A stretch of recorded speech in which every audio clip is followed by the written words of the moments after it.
You ask Tiger to solve. This deals with linear equations with one unknown. The final result is x equals 8. Let's solve it step by step. Simplify the expression. Move the negative sign from the denominator to the numerator.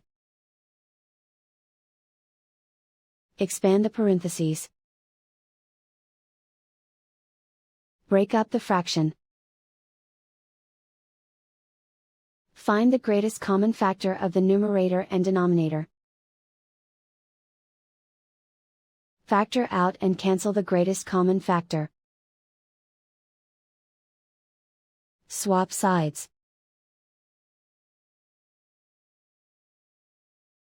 Group all constants on the right side of the equation. Subtract 3 from both sides. Simplify the arithmetic.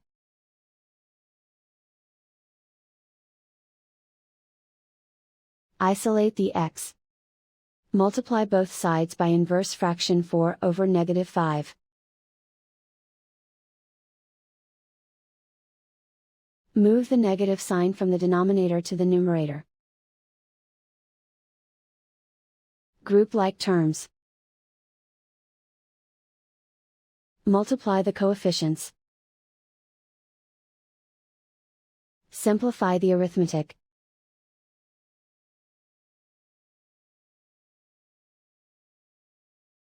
Move the negative sign from the denominator to the numerator. Multiply the fractions. Simplify the arithmetic. And so the final result is x equals 8.